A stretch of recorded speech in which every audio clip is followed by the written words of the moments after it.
Yeah, Bryan and I started talking about the movie before I even shot the film, and I'm very proud of the score. He and I talked about just an overall vision for the score, what the music could do in a movie like Power Rangers, that it's going to be introducing characters, it's going to be telling the story from the beginning. So this is a different kind of film.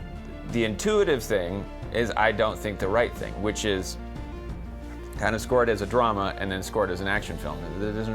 It ended up not really being the way to go. The way we found as we worked on it really made sense was taking these new themes for Power Rangers and making them so they center around the drama. The music's really written for that area of the movie.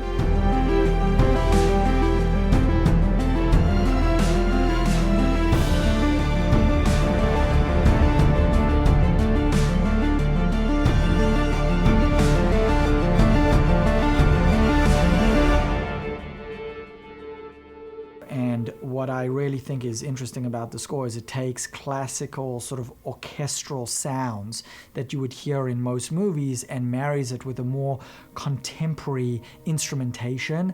And I think the way that he's able to weave those two styles and instrumentation together is really sophisticated and almost invisible, but it gives the film, I think, a real contemporary vibe while hitting all of the emotions that you need to feel by bringing to bear something, you know, like the London Philharmonic Orchestra within the score. Very early on, we discovered that trying to do motifs for every character was just not practical nor emotionally resonant. You kind of would bounce around from, wait, who's this, and it becomes a big jumble.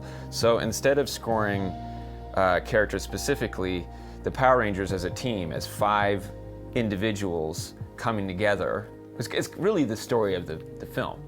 And when we finally develop our relationships, both emotionally and physically, we are the Power Rangers. And that to me is, it's the group, it's not the individual. And we were trying to create something that felt edgy and contemporary and youthful, but at the same time felt like there was an origin story brewing beneath all of the music and got you to a kind of an epic, grandiose place when it needed to.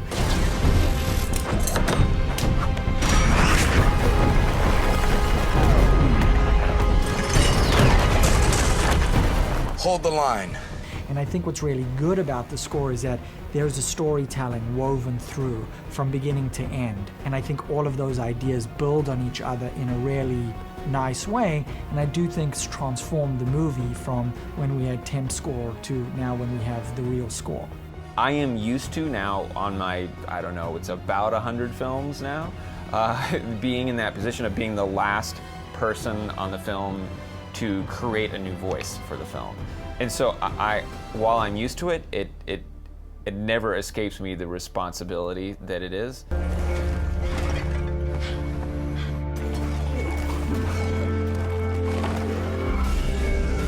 Hey, Billy, you okay? Hey, I'm okay. That was crazy brave, dude. Did we do it?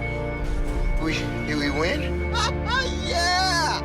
Back in the day, it used to, I mean, if you really go back in the day, the movies were silent and they had a piano player in the theater, you know? So its origins came from music being the sound and it really giving you the emotion. And then you get to, you know, Steven Spielberg movies with John Williams and it becomes the sound of the aliens and it becomes the sound of, you know, this shark. So there are various scenes that establish the music where there's just a shot of them as the Power Rangers walking towards camera and they just hold the shot and they let the theme play and there's nothing else.